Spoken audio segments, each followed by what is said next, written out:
Talaş he? Kalın talaş.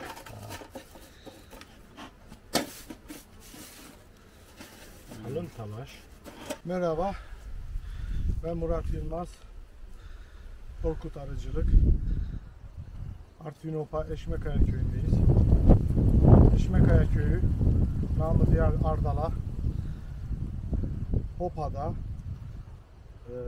havza bakımından, bal bakımı, nektar, polen bakımından 3 köyden biridir Hopa'da. Öbür köyler hangisi? Pınarlı köyü var. Pınarlı köyü. Bir de Çalır köyü var. Çalır Subaşı köyü. Subaşı köyü. Zaten bunun arkasıdır. Pınarlı köyde bu iki dağın arkası oluyor. Evet, orada da arıcılar var bayağı. Evet, bu 3 köyden biridir. Nektar, polen bakımından ilkbaharda çok güzel gelişiyor. Bu dağlarda kumar, kestane, ıhlamur var oğlu var. Çünkü bu dağ ta Cankurtaran'a doğru gidiyor. Geniş bir flora var. Çok geniş bir flora var. Yani Hopa'da 3 köyden biridir. Ee, Benim tahmin yürüttüğüm, benim gördüğüm, analiz ettiğim kadarıyla 3 köyden biridir. Şimdi sonbahar bakımları diyoruz. Sonbahar ve kışlatmadan önce genel bir özet geçer misin? Genel bir özet. Mart'ta hangi çiçekle başlıyorsun? Mart'ta burada karayemişle başlar. Kumarla başlar. Elma, armut, erik ve bahçemde olan ilk zaten muş açıyor. İlk muşa konuyor. Muşa konuyor. Şu aşağıdaki muşa konuyor. Ondan sonra İlk yumurtayı hangi ayda atıyor? İlk Şubat Mart'ta atar. Şubat. O çok soğuk giderdi. Şimdi kara kış diyorlar. Bu Artvin için, Doğu Karadeniz için burada ben ilk kovan kapağını cemre biter. Hava, su, toprak. Cemreler biter. Gelirim. Arı uçuştaysa bir torbayı, yani kovanı kaldırırım. Hafif de torbayı açtığım zaman eğer arı yumaktan açılmışsa başlıyorum. Daha korkmuyoruz. Cemreler düştü. Ha, bunun Abril bilmem neyi var. Abril 9 bilmem ne var. Onlar ama sıkı çalıştığımızdan dolayı onlar bizi o kadar etkilemez diye düşünüyorum. Haziran 5 gibi arılarımı Borçka Güzelyurt köyüne getiriyorum kestane için. Haziran yani Mayıs 30, Haziran 1, 2, 7, orada oranın kışına doğru, yani Mevsimin, sezonuna göre. Sezonuna göre ama şaşmıyor. Haziran 5 kestanenin çiçek açtığı, konduğu, arının konduğu Haziran 5 getiriyorum. Geri kalan kolonilerimi, kata çıkmayanları, zayıf olanları burada eliyorum. Yumurta atımı nedir durumu, ananın büyüklüğü küçüklüğü, yani hoşuma gider gitmez, güzel koloniyi yönetiyorsa o anayla devam ederim. Eğer güzel yönetmiyorsa, parça punçuk yumurta atıyorsa o anayı kesiyorum. Ve burada Temmuz'a kadar ben analarımı üretiyorum. Kendi ananızı kendiniz üretiyorsunuz. Kendi anamı kendim üretiyorum. Yöntemlerim var. Öyle şey yapmıyorum. Yani transfer yapmıyorum. Sadece meme astırıyorum ya da kendine yaptırıyorum. 2 çerçeve, 3 çerçeveyle kendine yaptırıyorum anasını. Ve bunun da 5. günü yüksükleri temizliyorum. Kapalı yüksükleri 3 günlük, 4 günlük larvalara, larvadan ana memesi yapmışsa onları imha ediyorum. Onlar önümüzdeki aslında sezonda da çekeriz de Hana Göle'ye gidiyor. Göle, Büyük Altınbulak köyüne gidiyorum. Orası çok güzel. Yani onu tarttım, biçtim. Dolu almıyor, kırağı vurmuyor o köye. En avantajım o. Şimdi Ardahan'dan böyle nasıl diyeyim, Erzurum tarafına Sarme Köprü'den öyle bir boğaz var orada. Her zaman dolu alıyor, kırağı oluyor. Her şey oluyor. Yani Temmuz'da da orada da gün dönümü diye bir şey var. O gün dönümünde işte O çok önemli. Gün dönümünde orada hep kar oluyor. Yani dolu vuruyor. Buna vurduğu zaman arı çıkar sacdan, sesten. Dolu da üstüne vurdu mu arıyı kırıyor. Aa. Ama benim oradaki köy yaklaşık 7 senedir o köye gidiyorum. Hiç öyle bir şey Allah'a şükür olmadı. Yani Güzel bir hepsini yerim. tecrübe ederek. Tabii. Sadece o köye gitmedim ki. Diğer köylere de gittim Göle'de. 10 yıldır yapıyorum. 10 yıldır 10 yıldır yapıyorum. İlaçlamadan çok söndürdüm. Acemiydim. Okudum, araştırdım. Büyüklerimden bilgi aldım. Ama 100 tane arıcıyı getir. Ama kendi fikir farklı. sen her arıcı kendine bir yöntem bulmuş. Evet. Öyle. Sezonu işte Eylül ayında, Ağustos'un sonuna doğru getiriyorum kışlatmaya. Ama benim burası Güneyli. Güneyli olduğundan dolayı biraz sıkıntım var ama gönül ister ki Şafşat'ta bırak, Ardanuş'ta bırak. Yani Orada yüksek kesimde. Yüksek kesimde arı kışlatacaksın. Oradan nosema olmaz. Tüm parazitler ölür. Eksi derecede kovanın sağlam olur. Mukavemeti çok güçlü olur. Arı Kafkas arısını soğuğa bırakacaksın. Yani böyle örtmeyeceksin. Ben bu mesela çekmecem Plastik taban. plastik taban, termo tabana geçilmesi lazım kesinlikle. Ben bunu sadece Varroa ilacı verdiğim zaman bu çekmeceyi kullanıyorum. Geri 12 yani bunu verdiğim 1-2 hafta günlük bırakıyorum. Dün mesela ilaçlama yaptım. Bugün çıkartacağım. Daha kullanmayacağım. Ne zaman ilaçlama yapacaksam bunu takıyorum. Gerisi, Altı açık oluyor kış boyu. genelde açık. Hepsi. Yani- Termo tabanlarım hepsi açık. Normal eski tip kolonilerimde işte şu altlarda yuvarlağım var. Delmişim pançla. Ha. Oradan hava alıp şey yapıyor. Ve katlarımda da hep arkası kare şeklinde oymuşum. Marangozda şeyi var. Örtüsü var. Örtüsü var. Devamlı taşırken de arı boğulmasın, strese girmesin.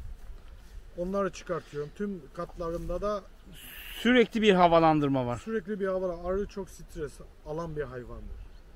Yani bu kızlarımız çok değişik. Onun için dün mesela ben buna ilaç verdim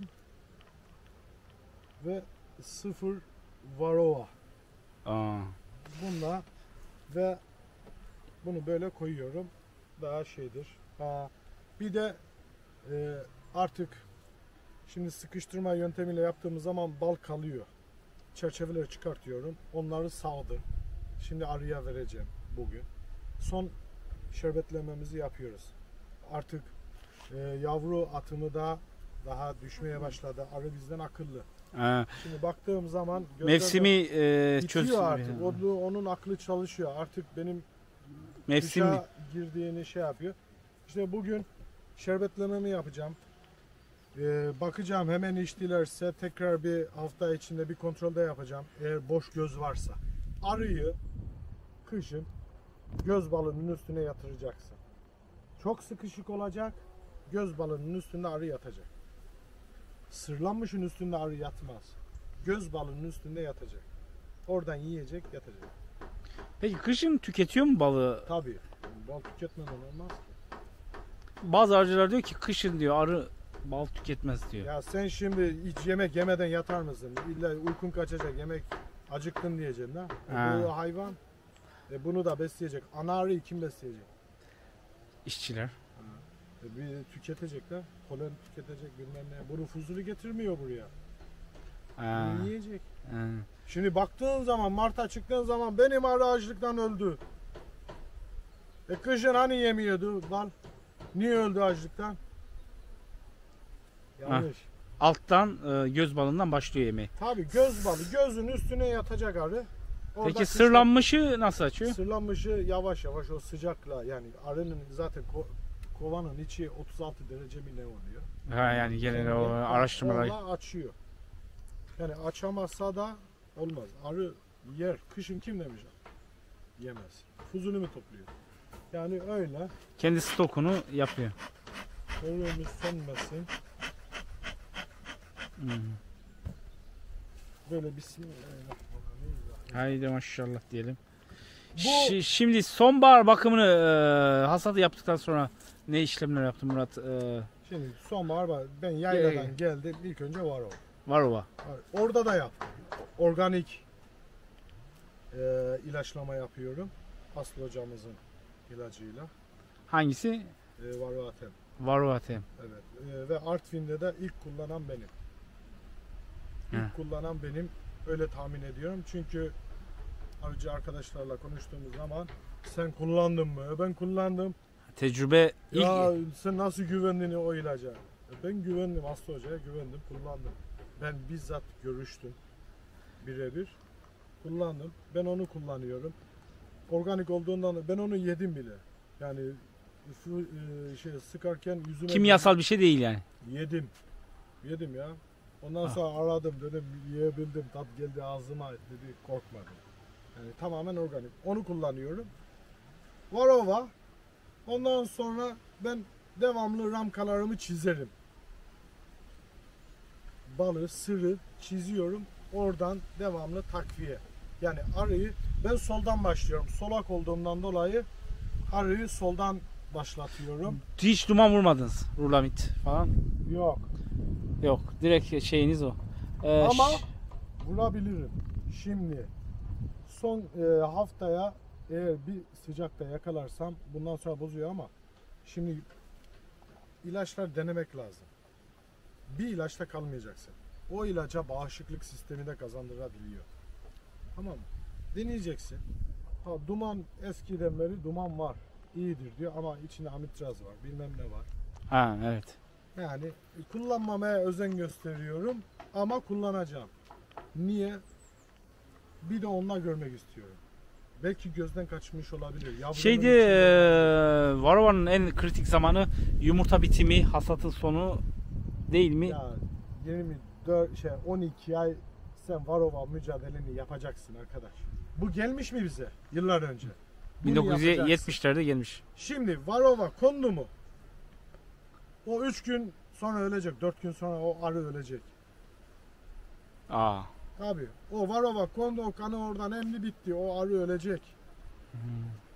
Ama o ilaç sırtını yarayı düzeltiyor. Çok onu araştırdık. konuştuk. Hasat zamanında kullanabiliyorsun. Tabii hasat zamanında da onu kullanabiliyorsun. Tahlillerde çıkmıyor. Evet, çıkmıyor. Onu öyle yapabiliyoruz. Tamam. Başka yaşadığım. Varova sonbahar beslemesi. Ondan sonra sıkıştırarak şey yapıyoruz. İçinden ramkalarını alıyorum. Tamamen sıkışacak abi. Yani gel şimdi. Sonbahar beslemesi yap. Onu da bir anla. Tabii sonbahar besleme. Kek. İşte şimdi var ya, bu çok büyük bir şey yani konu. Arıyı sonbaharda adam edeceksin. İlkbahara çıkmış zaten o arı gidecek. Sen bunu sonbaharda yaparsan en büyük, en güzel, en şey sonbahar bakımıdır.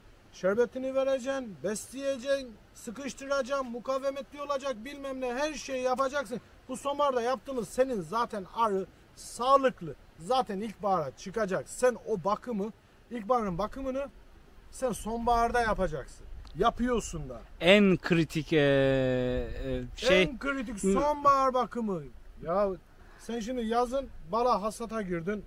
Katı koydun, bilmem ne, balını sadın, onu bunu hevesle, bilmem ne, ana kaybetti, anayı tazeledin. Onu aktardın, bilmem ne oldu. Ama geldin şimdi arı burada duruyor. Bir yere gitmeyeceksin. Artık kışa giriyorsun. Ya sen bunu sonbaharda kucaklayacaksın. Sen bunun neyi var neyi yok hepsini sonbaharda yapacaksın. Yapıyoruz da zaten ilkbahara o yaptığın bakımla seni oraya getiriyor. Aa, bütün önlemini sonbahardan alıyorsun. Sonbahar.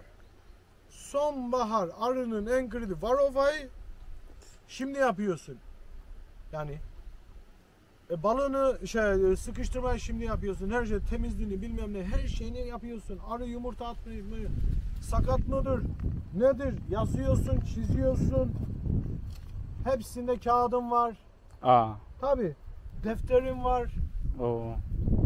Ya şimdi bu kadar koloni içinde akılda kalmak. İşte peteğin şurasına yaz. Bu 2021 ana. güzel yumurta atmıyor. İşte değişik çalışıyor. Bu yaz bu tahtaya nereye yazacağım? En güzeli önce gelirsin arkadaş. Bir bakarsın. Ya bu hiç arı çıkmıyor. 2 tane 3 tane. Polen Mevcut gelmiyor. oradan biraz belli oluyor. Ya buradan bakacaksın. Geliyor gelmiyor. Ya bunda bir enteresanlık var. Arıcı böyle orada oturur. Koloniye bakar. Bu arının hasta olup olmadığını, güzel çalışıyor, iyidir, kötüdür bu ağızdan anlar. He. Buradan anlar. Ondan Evet. sonra geliyorsun bu hoşuna gitmedi uçuşu. Ondan sonra ben hemen açarım bakarım. M1. Peteğimin ismini M1 demişim. Murat 1. Ha Murat 1. Ondan sonra göle de ikileme oğul demişim buna. Bu ikileme oğul. 3 ramkalı olmuş. 3 ramka gelmiş. Güzel yumurta atıyor. Stok verilmeli. Bir tane ballı stok verildi. Ha. Yazmışım. Bunu kapatıyorum. Duman da gitti. Böyle yavaş, ürkütmeden şey yapıyor. Bakın şimdi bu ayrı çita.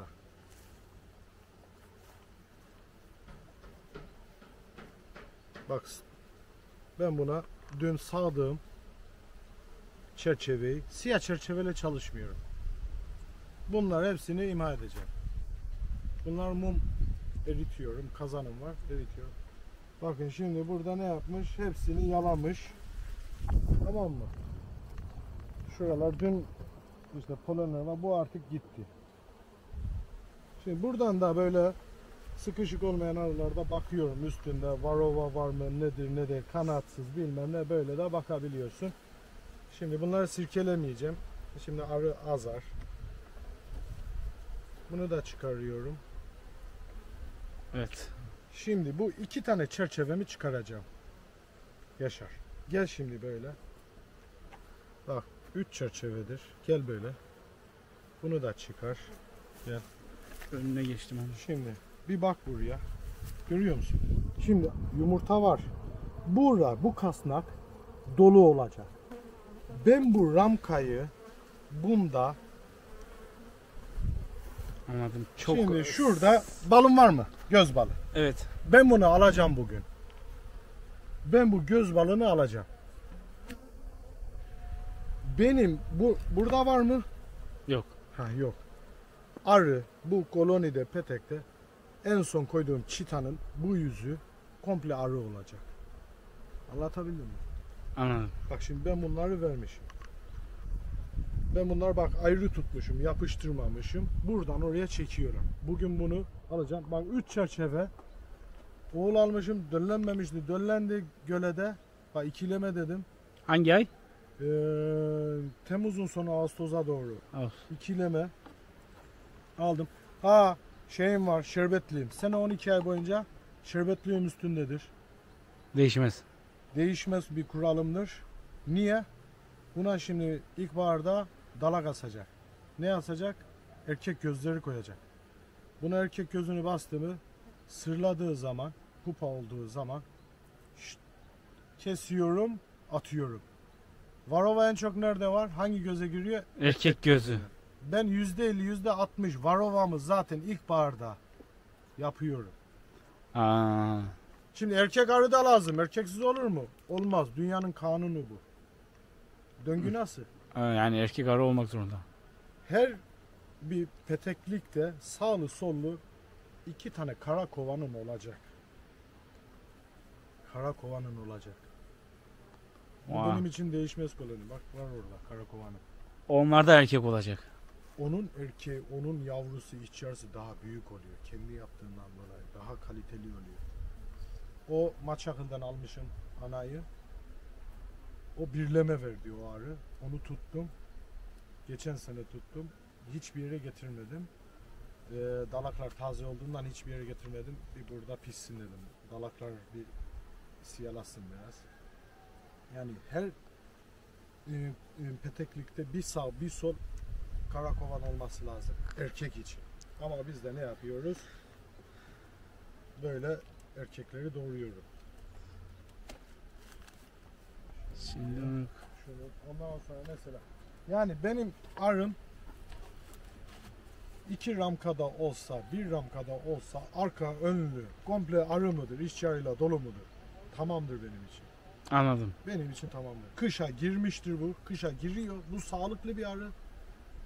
Arı öyle olacak. Şimdi burada bir tane seçelim. Başka.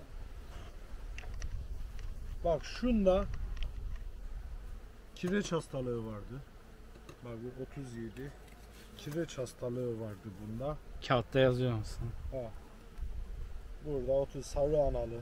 Sarı yani geçen senenin numarası. Bak. Abi.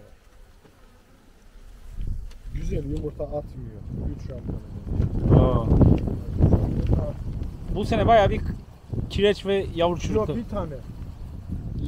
Genel olarak arıcılarda bahsediyorum. Var. Ya arıyı sıkışık tuttuğun zaman olur. Bak şimdi. Şimdi yaşa. Bak bunları da ayrı koymuşum. Niye? Dün yalatmam için koydum. Bak. Bir şuraya bak. Şimdi ben bu ramkayı kaldırdığım zaman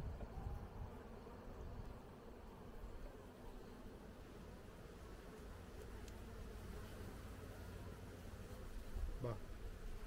Şimdi burada yalayan var. Tarlacı var. Bak burada yavru var. Demek ki buralarda arı olacak. Böyle arı üst üste gelecek. Arı üst üste gelecek. Yığılacak. Yani Anlatabildim sizin mi? bu sıkı bir şekilde çalışmak. Evet, sıkı. Bak burada polen var, yumurta var burada. Onlar da çıkmak üzere. Bunda işte kireç hastalığı vardı. Bunu sıkıştırdım. Kendi yöntemlerimle. Kireç hastalığını çok sıkıştırdım. Bakın ne kadar. Bunu o polenliği alabilirim mesela. Bu baştaki polenliği alabilirim. Anladım. Çünkü şuralarda arı yok. Bu komple arı olması lazım. Şimdi bakın günlük var mı? Evet günlük var. Günlük var. Ana arım nerede? Kraliçemiz. Kraliçe genelde günlük olan yerde oluyor ama. Günlük vardı.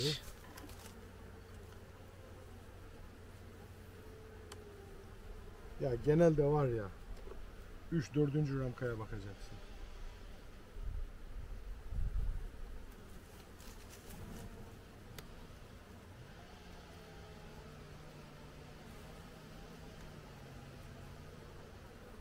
Evet burada. Renkli. Ortaya. Benim hepsi renklidir. Şimdi arının bir cinsine bak. Sarı arı var mı? Yok.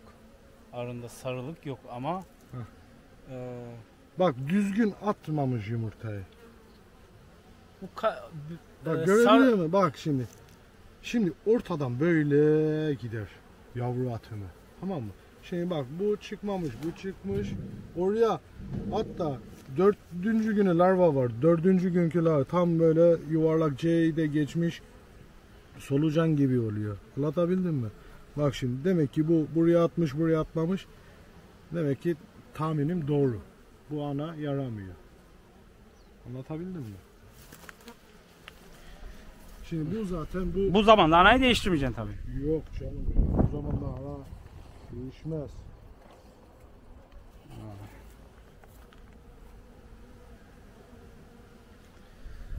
Kanatlarında dediğin gibi. Tam siyah da değil mi Murat? Yani tam Siyah da olmaz. Gri gibi olur. Gri gibi olur. Daha önceden daha kalın Kalın. bir ırktan bahsediyorlar. Kalın işte. Kara kovan çok vardı o zaman. Eskilerde. Bu kadar ilaçlama yoktu. Doğa güzeldi. Verim yüksekti. Verim yüksekti. Adam hiç şerbet vermiyordu ki. Ağacın üstüne koyuyordu. Gidiyordu Ağustos'ta bal sağıyordular. Şimdi biz Temmuz 20-25 yağmacı vuruyor bilmem ne hemen balığı alıyoruz içinde. Yani zaman da yetmiyor. Şimdi 15 gün biz kestane döneminde Haziran'ın 5'i ile 20'si 25'i arası hava çok güzel, boğuk böyle kestane kusuyor. Biz o havayı mumla arıyoruz. Yani Hava yok. hava yok. Hava yok. Şimdi bunlar mesela dün koydum 2 çerçeve. Bak bundan balı çekecekler. Balı çekecekler.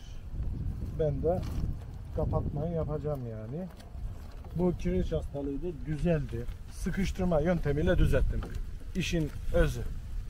Hiç Sıkıştırma, ilaç, vitamin Ha, falan. yok hiç. Vitamin yok. Tamam mı? Sıkıştıracaksın. Arıyı sıkıştıracaksın. Arı mukavemetli olacak. Diri olacak. Anan da güzel olacak. Hmm. Anan da güzel olacak. Benim gibi değil. Benimmiş. Yani ondan sonra neye bakalım? Kanka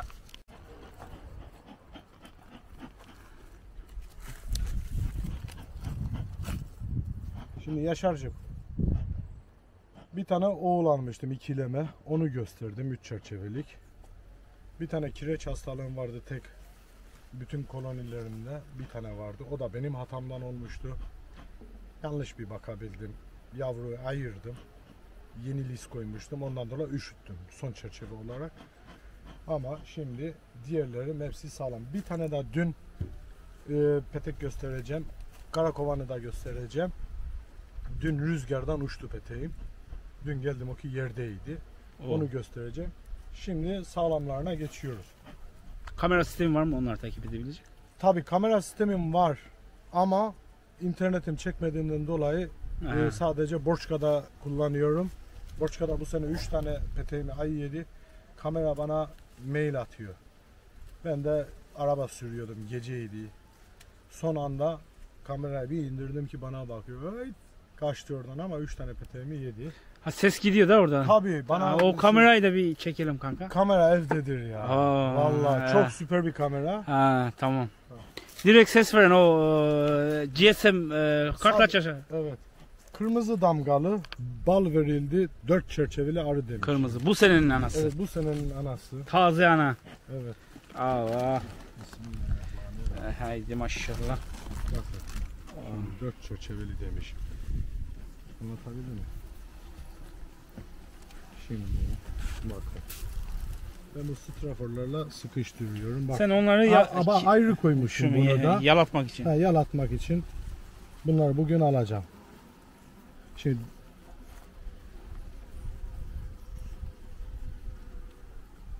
bak şimdi çok tarlacı var bunda. Burası dün komple arıydı. Ben bunu verirken. Burası komple arıydı. Ondan 4 çerçeve diye yazmışım. Tamam mı?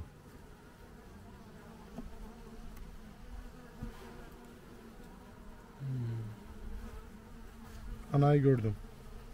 Orada. Gördünüz mü? Anam orada. Bu siz kendin çıkardın mı yoksa? Ben kendi ürettiğim ana. Kırmızı boya kendin sürdün. Evet ben boya kendim sürüyorum. Kalemi alıyorum. Bayağı sen o işi ilerletmişsin. Evet. Bak şimdi buraya bakıyorum. Günlük Şimdi var, günlük var, yumurtanın nasıl kaliteli olduğunu, kışa girerken nasıl olduğunu anlayacaksın. kaliteli mi? He, Yani şöyle ortadan başlayacak, kenara doğru anladım. gidecek. Orta. Üstü delikli olmayacak. Evet, gibi. o arada bir delik olmayacak. Delik olduğu zaman arada bir ona da şey diyoruz. Akraba evliliği. Anlatabildim mi? Akraba evliliği çok önemli. Onu da anlatayım. Bak, görüyor musun şimdi yavru atımını? Kitap gibi çakmış. Şimdi kışın budur ama yaz olsaydı ilkbahar bu nedir? Kemer balığı. Altı komple dolu. Şimdi benim YouTube kanalımda da izleyebilirler yani. Korkut Arıcılık diye. Evet, oraya ara ara videolar atıyorsun. Ha. Yani elimden geldiği kadar atıyorum. Aslında her gün böyle tecrübelerini paylaşsan arıcılar için çok güzel olur. Yapamıyorsun. Ben şimdi bu iş nedir biliyor musun Yaşarca? Bu iş emekli işi biraz daha. Niye ya, arıcılık emekli işi? Emekli işi. Buna her gün evdeki bebek gibi bakacaksın. Bebek gibi bakacaksın. Anlatabildim mi? Buna bebek gibi bakacaksın. Bu şimdi göz balığı var. Kemer balığı var. 4 çıtalı. Şimdi bunu kaldıracağım, sirkeleyeceğim. Bu tarafı tarlacılarla birlikte 4. ramkanın sonunda da arı var. Sıkışmış arıdır. Hemen straforumu koyacağım. Buna şerbet vereceğim şimdi. O yavru çıkan gözlere şerbet vereceğim. Ama ben şerbeti işte bu sene değil, her sene genelde şey yapıyorum Yaşar'cığım. Sıkıştırma yöntemine gittim mi? Bunda bal var. Yok. Alıyorum, sağıyorum. Onu şerbete mesela ben 2'ye 1, 1'e 1 şerbet açmıyorum. Şurup vermiyorum. Ben 3'e 1. 3 şekere bir su. 3 şekere bir su. 4 şekere bir su. Su miktarı azaldıkça arının işini kolaylaştırmış oluyoruz. Ya arı şimdi onu nasıl anlayamadım. Suyu uçurmak için ekstra bir kanat çırpıyor fazla. Tabii o Ya çünkü internette çok kirli bilgi var mesela. Şerbet çok olsun diye bir kilo şekere 3 litre su koyuyor. Yok. O Hatta bir ara şey vardı, bu mumlar şişirsin diye fazla su. Alakası yok. Polen geliyor mu? Ona bakacaksın. Arının işi polen. Sana göre arıcı ve doğadaki polen ve nektara yüzde kaç dersin? Mesela polen çok iyi ise %80, %20 de arıcı mı diyelim mesela? Tabii. O ne kadar şerbet versen ver, şurup verirsen ver. Dışarıdan, doğadan polen gelmiyorsa sıfır. Polenin de mevsimine göre de değişiyor. Ya mevsimine de şimdi çay var, çaydan alıyor, bilmem nereden alıyor. Şimdi bu yumurtayı fuzuli mi atıyor? Ben şerbet vermemişim bir şey. Şimdi vereceğim şerbeti. Ben daha şerbet verdiğim yok. Ben hep balları çizmişim. O balı taşıyor. Ya attığı yumurtadan çıkan yavrular onlar yiyecek. Tamam, ben veriyorum devamlı. Balı veriyorum. Ama ne zaman? Şimdi en son o göz ballar çıkan yavrunun yerine ben bak bugün hazırlamışım 3'e 4 3'e 1 4'e 1 şurup hazırladım. Üstüne 2 bidonum var. 10-20 kilo bal koydum. 10-20 kilo sağdığım 20 kilo balı karışık, belki de kestanedir. Alttan çıkartıyorum çünkü daraltmada. Buna altını doldururken bu sene kestane koydum borçkada. Şimdi ben o balı şerbetin içine 10 kilo koydum. Güzel karıştırdım. Şimdi onu vereceğim. O çıkan gözlerden yavrunun çıkardığı yere güzel göz balını koyacak. Üstüne yatacak abi. Sıkıştırdın mı? Üşümüyor. Alttan hava alıyor. Rutubet yok. Hasta değilsin. Anan içeride. Yemini vermişim. Sağlıklı. Bitti. Anlatabildim mi? Yani bu sıkıştırma yöntemi. Sıkı çalışacak arı. Sıkı çalışacak. Ya şimdi bazı videolar görüyoruz. Adam 10 ramka arım var. Ya bir bakıyorum 5 tane 10 tane arı bir çerçevede. Çekiyor işte 8 çerçeveli arada çekiyor 5-10 tane arı. 7. çerçeve 10-15 tane arı. 6. çerçeve 20-30, yani bir tarafı arı, bir tarafında avuç kadar. Onlar beni çok şey yapmıyor. Sen arıcı değilsin diyorum. Sen arıcı değilsin. Sıkı çalıştırmak. Ya sıkı çalışır. Bunu ne? Ben şimdi bu siyah çerçevelerim bak sona almışım. Ben bunu ta ilkbaharda yapıyorum. İlkbaharda ben siyah çerçevelerimi 1, 2, 3, 4, 5. ramkaya kadar siyah çerçeveyle gidiyorum ki yüzün şimdi sonbaharda arı siyah çerçeve, esmer peteklere yumurta atar. Beyaza atmaz. O da yani var. Anladım. O da var. Ya taze mum seviyor, ilk barda onu atıyor. Ya yemin ederim sen şişmiş esmer mum ver. 2 ramkalı, sende de 5 ramkalı arı var. Ana da güzel. İkimizin anası da güzel. Ben ham petek vereyim. Sen esmer petek ver. Şişmiş. Benim arı senin kolonini geçer. Ya bayılıyoruz o ham peteğe beyaz.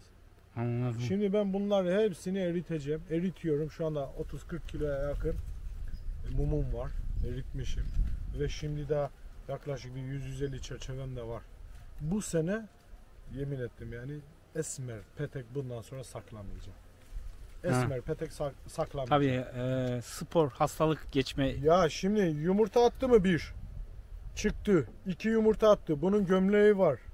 Üstünde kaldı o çerçeve deliklerde. Altıgenin içinde kaldı. Bu sefer işçi arıda çıkan arı da zayıf geliyor.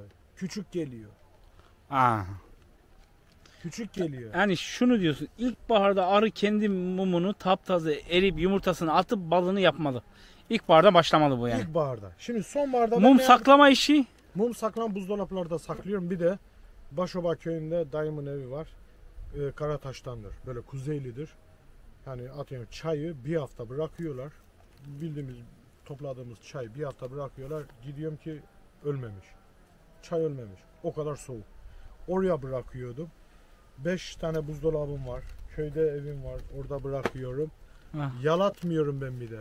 Ben şimdi benim bir daha şeyim yalatmıyorum. Mumlar.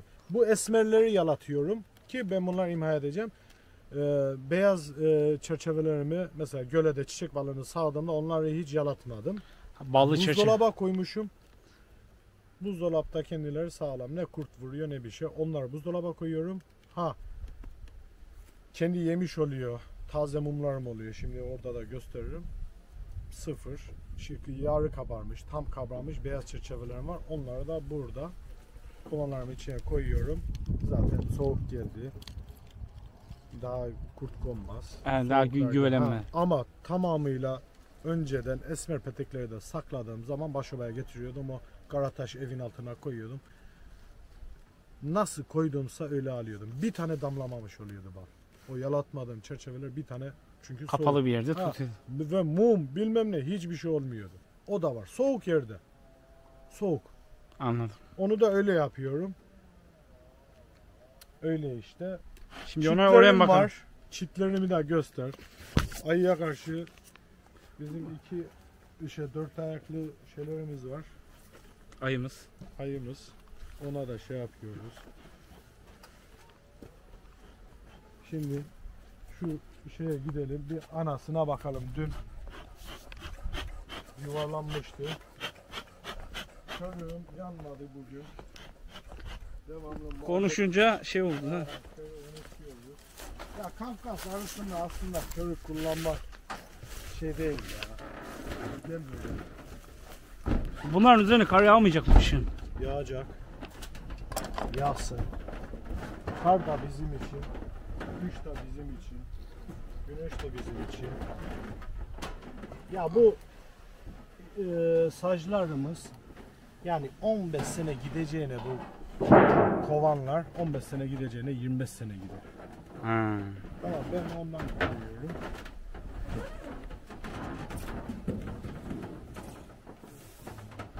Dün bu kolonim buradan rüzgardan devrildi. Dün geldiğimde saat 2.30'da geldim. Baktım petek geldi. Allah gitti dedik. Ondan sonra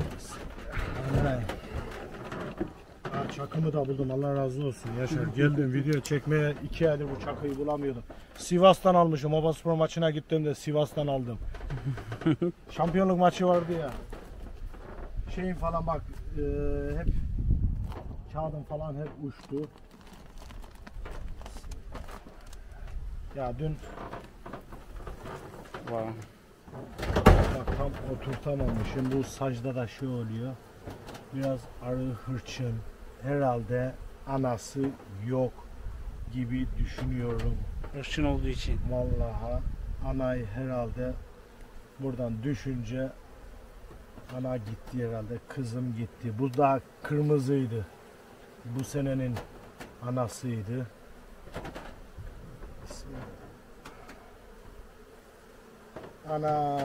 Ana gözü yapmış. Bir güne mi? He. Bak gördün mü? Ana gözü yapmış. Bak hemen birinci çerçevede bu arının kanat çırpmasından. İşte tecrübeli arıcılık böyle bir şey. Kanat çırpmasından anasının olmadığını anlıyoruz. Evet hemen bunun anası yok dedim. Bak. Şöyle bırakayım bana da. Belki Ama o gözü yapmış Yaşar. O gözü O yaptığına ana iyi. gözünü yapmış ki güzelim şey gitti. Bu senenin anasıydı bir de. Evet. Bu senenin nasıldı?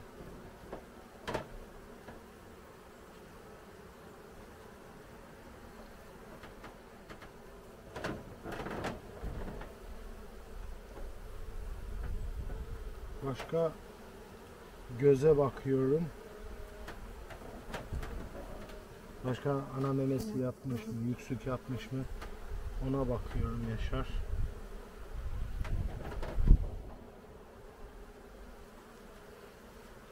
Burada da yok. Şuna da bakayım.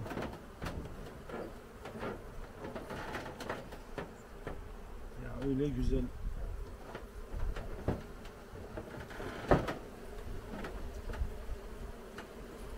Ana kovana dönemiyor Ya. değil mi?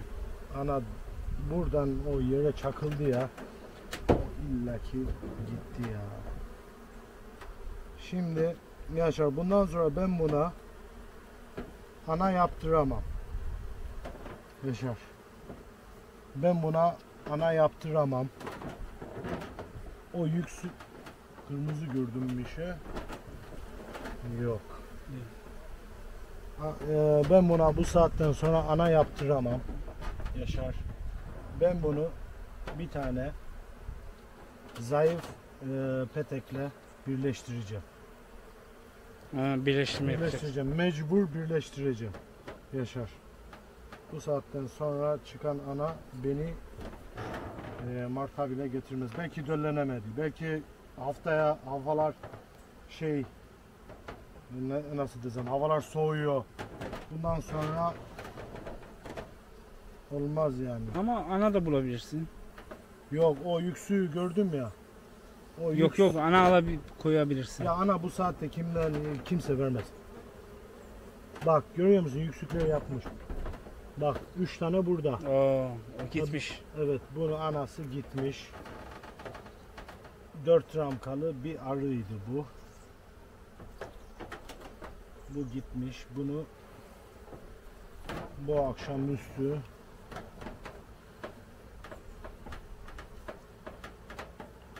Peki birleştirmeyi nasıl yapacaksın? birleştirmeyi önce bu şimdi anasız. Bu kovan anasız. Bu biraz da güçlü petek olduğunu yok. Bu anasız mıdır şimdi? Analı kovana bundan bir tane polenli sirkeleyeceğim. Polenli çerçeve getireceğim o kovana koyacağım. Burada koku var ya bunun. Bu arının kokusu var. Gideceğim oraya koyacağım. 1 saat 2 saat bekleyeceğim. Bu zaten meme yapmış ya. O memeleri hepsini imha edeceğim. 1 saat sonra bu ramkalara alıp getireceğim. 2 saat de olabilir. O kovana koyacağım. Tamam mı? Orada 1 saat önce bıraktığım şey orada ya. Ramka. Onun kokusundan o koloniyi şey yapacak. Benimseyecek.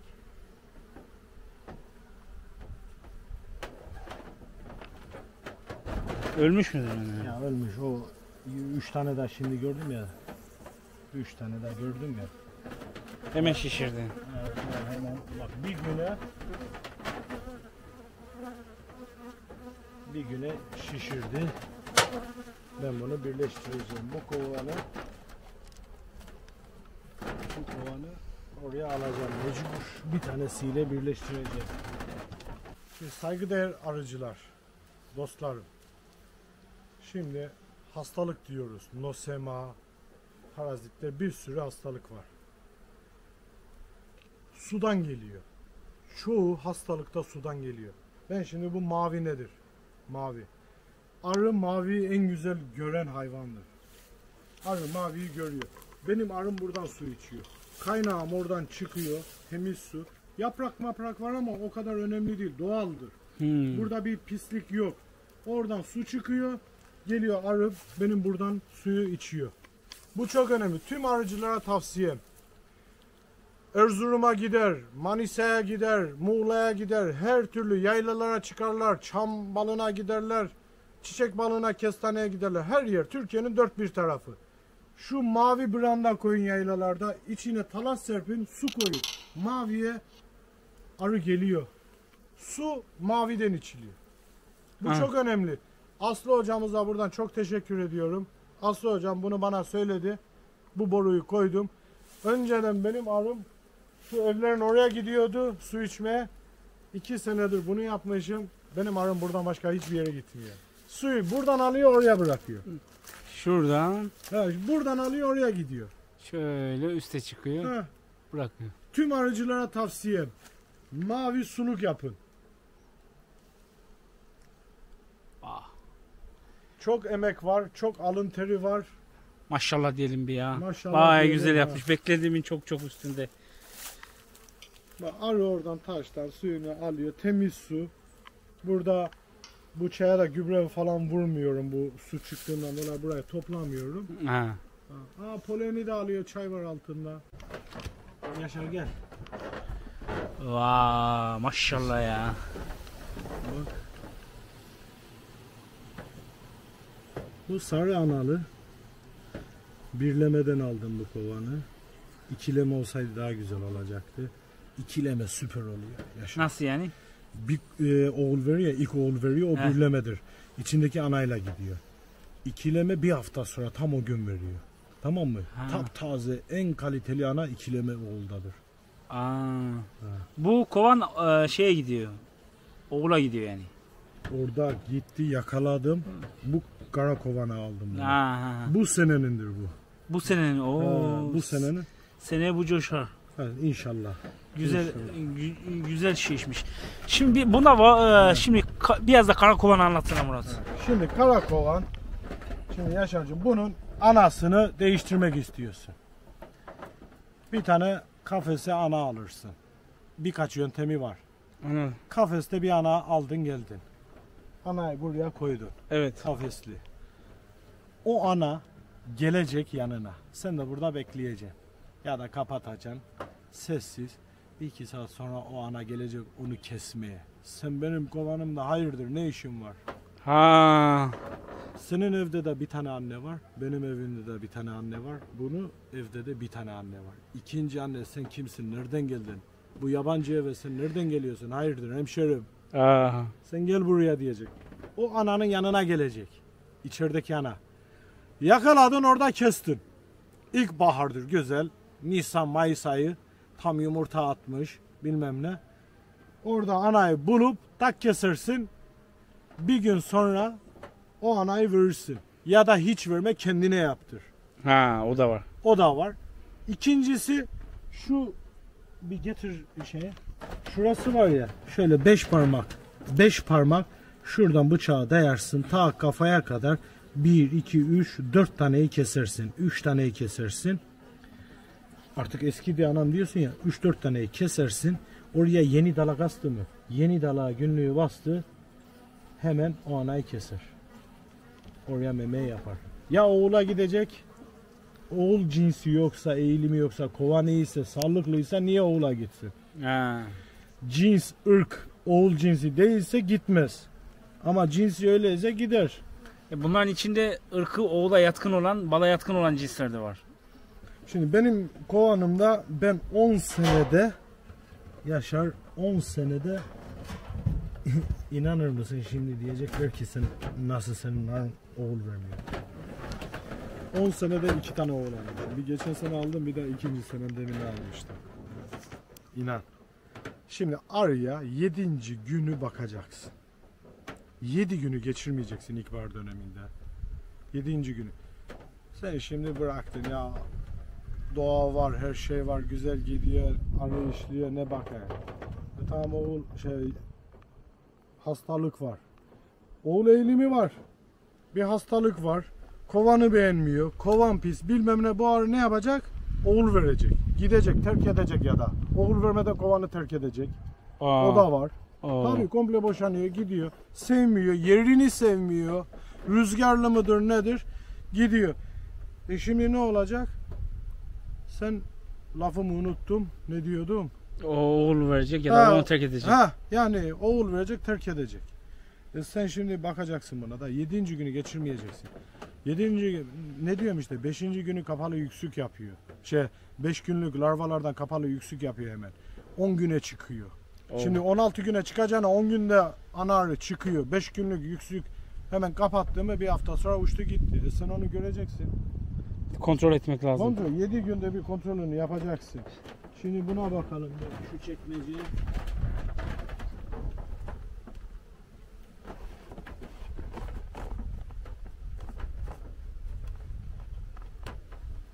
Yaşa. Bak. 1, 2, 3, 4, 5, 6, 7, 8, 9 tane üstte gördüm. Bak. Bunlar 9. Bayağı bir varova var. Bayağı değil. Bu nedir ya?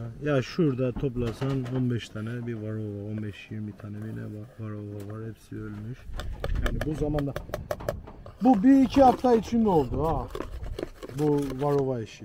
1-2 hafta önceye kadar hiç varova görmüyordum. Ne zaman ki yani şimdi bir varova için bakarsın. Bir yavru atımına bakarsın. Peki varovaya göre panik o mesela arıcılar panik oluyor varovayı görünce. Niye panik oluyor? Bu hayatımızın içinde. Niye panikliyor? İlaç yok mu? Her türlü. Yapamıyor musun? İlacı verme yani nedir? Şey var, oksalit asit var. Oksalit asiti bir sene kullandım çok önceden. O sene de böyle ta Nisan'a kadar güzel bir soğuk yaptı. Kar burada hep yattı. Vurdu bayağı yani soğuk yaptı. O sene vurdu oksaliti. Zaten şimdi ben işte o yarı şerbetlikleri %50 orada varovayı imha ediyorum. Ben de kendi ilaçlarımı şey yapıyorum mesela. Karton kullanıyorum ben. Kekik, nane suyu, okaliptüs bunlarla ilaç yapıyoruz. Veriyorum kartonları. Doğal yöntemlerle de veriyorum.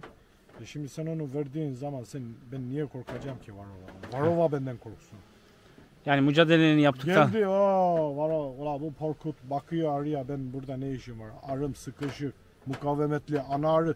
Bazen var ya şimdi işçi arı o şurada duruyor uçuş tahtasında. Bak gelen arıyı temizliyor. Ha, O da var. anladım. Ya buna akıl sır ermiyor Yaşar. Anlatabildim mi? Anladım. O onu temizliyor orada. Mukavemetli arı yani anadan da kaynaklanıyor bu. Anadan Anladım. da kaynaklanıyor. Koloni kendi de varovayı temizleyebilir. Tabii. Ha, biz arada biraz yardımcı oluyoruz. Evet. Biz kalan böyle çitlidir yani elektrik kullanıyorum. Bunu güzel aldım. Daha önceden güneş enerjisiyle kullanıyordum. Şimdi saatimi aboneliğimi almışım. Bu reklam yapmayalım böyle bir şey. 12 voltla çalışıyor. Yağmur yağdı. Ot değdi, kısa devre oldu. Güneş enerjisinde kısa devre oldu mu aküyü bitiriyor. Ama bunda gün yani 24 saat elektrik veriyor. Kısa devre de olsa çalışıyor yani. Çalışıyor. Bu ben çok hoşuma gidiyor. Bunu iyi ki almışım yani. Argenç elektriğin çarpma gücü 5000 yazıyor. Yaban 5000 modeli. Yaban 5000. Bunun şeyi var. Mesela arkada şey var. Bak kaplumbağa var. Tavşan var. Güneş, ay. Bunu ben bu ayda bırakmışım. Şimdi bunu buna çevirsem, güneşe bıraksam gündüz de elektrik olur burada. Ama bir çarpıyor var ya. Şimdi bu doğru akım. Bizim evde kullandığımız alternatif akım. Elektrikçisi biliyorsun. Şimdi bir çarpma var. Bu doğru akım doğru giriyor böyle. Var ya öldürüyor adamı. Ben 2 kez çarpıldım. Allah muhafaza. Düşün bir daha. Şimdi ayı var ya. Bak geldi şurada yattı. Şu kestane var ya. Evet. Filiz. Orada bir hafta yattı. Bunun sesi oraya gidiyor. Böyle çıt çıt çıt saniyede bir vuruyor. Elektrik veriyor saniyede. O sesten dolayı gelip de buraya. Bak bu ağacımı yedi bir tarafını. Bak bu ağacı yedi. Bir tarafını. Buradaki pete hiçbir şey yapmadı. Şu armutumu. Şu gel buraya. Bak. Armutu ne hale getirdi? Bak gel. Görüyor musun? Armutu ne hale getirdi? Onu yedi. Buraya çıkmadı. Şimdi ışıklarım da var şöyle. Gece sensörlü ışıklarım da var. Yanan sönenler de var. Işıklardan pek korkmuyor. Ya ışıklardan, bu elektrikten öyle korkuyor ki o çıt çıt ses vuruyor. Gelmiyor. Namussuz gelmiyor. Ama etraftaki meyveleri yiyor. Ha, yiyor işte. Ben de her sene böyle yani 3-4 milyarlık meyve dikiyorum. Portakal, mandalina, ceviz, ayva, erik, incir, dut, karayemiş, şeftali, üzüm, ne ara her kiraz. Bunu internetten almışım. Geçen sene verdi. 3 senelik ağacımdır.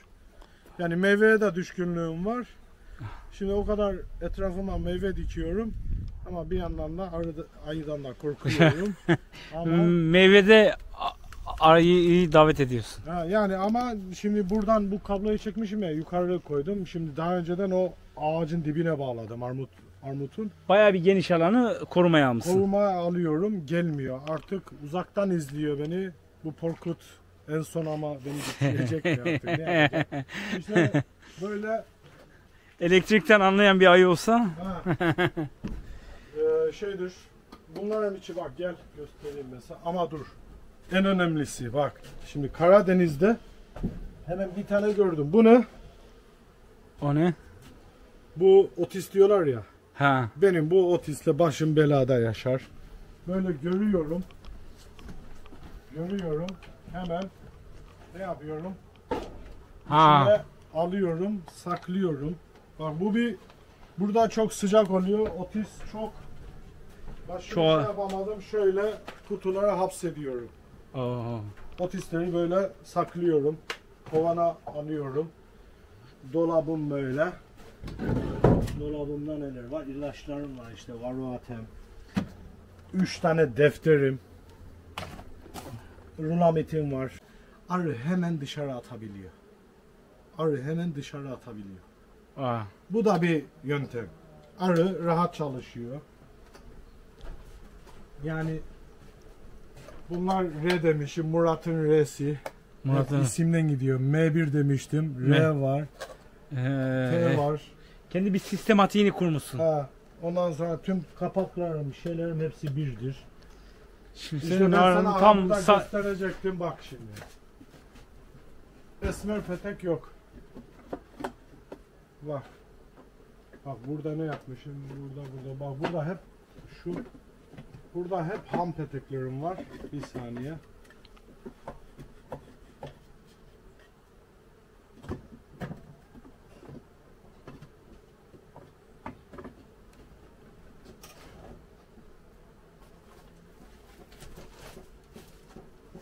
Buradan bakalım.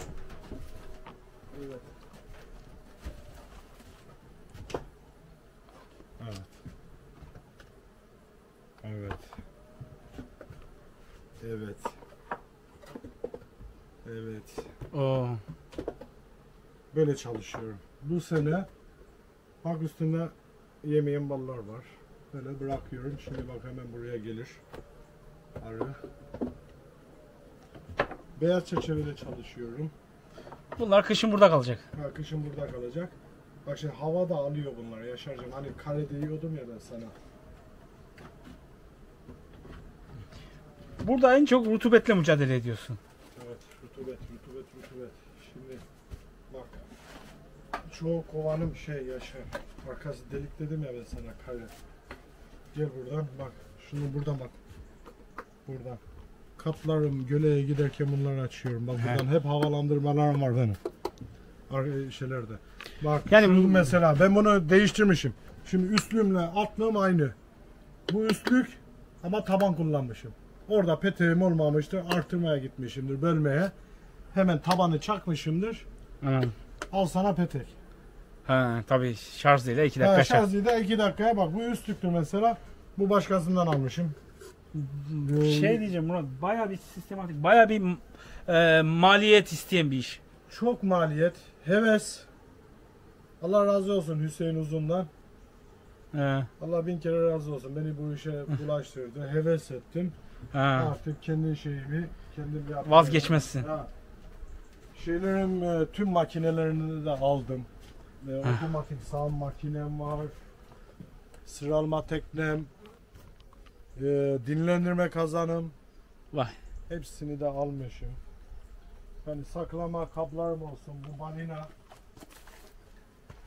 Bu Ha. balina kovanım. Onlara her sene ana üretimi yapıyorum. Ve Balina takviye- kovanda nasıl yapıyorsun? Takviyedir o. Bir şeyde takviyedir. Ona 2 çerçeve koyuyorum. Ya da 3 çerçeve. Ya da roşeti. Önce roşetlerimin ağzı hepsi ağız şeyleri farklı renkte almışım ben. Bunun renklerine göre buradan kaldırıyorum, çarşıya götürüyorum. Uzak bir yere. Bunun rengine göre yakın olan ya da öyle koyuyorum. Yapışık. Ondan sonra 10 gün sonra gidiyorum bu balinayla. Bunu oraya koyuyorum. Oradan aktarıyorum. Orada bir karışıklık oluyor biraz. Herkes kendi yuvasını belli ediyor. Ondan sonra burada yer açıyorum. Bir hafta sonra da buraya getiriyorum. Burada şerbetlemeye başlıyorum. Güzel şerbetliyorum. Arıyı güçlendiriyorum. Bir arım artık güçlenmiyor. Hemen oradan bir günlük. Ama anaları hep maçayır. Ha. Kafkas. Onları şey yapıyorum. Bak şimdi gel buraya.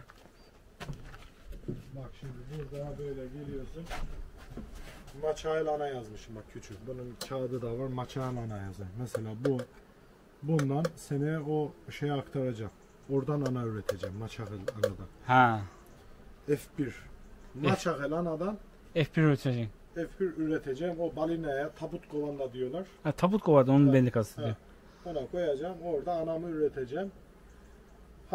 Anamı üretmeyeceğim. Peteği mi fazla? Yerim zaten yok. Ne yapacağım? Ondan yumurtalı alıp da buna takviye verip de bunu mesela kata çıkmadı. 10 ram kadar kaldı. 8 ram kadar kaldı. Ben ondan 2 çerçeve kapalı sırlı aldığım zaman bu gitti uçtu da bu. Ha. Bomba petek oldu. Bayağı şimdi genel olarak arıcılığı özetlersen. Abi bununla çalışacaksın. Bu arı bıraktım. O bana bal yapacak diye bir şey yok. Sen ne kadar bakarsan o da sana o kadar bal verir. Arı öldürmeyeceksin birinci kural. Bu şimdi bezi örttün. Ya lang işte at buraya. Ben görüyorum şimdi videolarda adam alıyor atıyor kapağı şak diye vuruyor bilmem ne. Bu nazik bir şey ya. Bu Kafkas arısı. Bu ısırmaz adamı. Isırsa da ne olacak? Al çıpayı git. Yani bu bezde bile, bezi örterken bile arıyı öldürmeyeceksin. Bir arıyı bile öldürmeyeceksin. Nazik olacaksın. Nazik olacak. Benim ustam rahmetli işte Subaşı köyündendi. Zülküf dayı.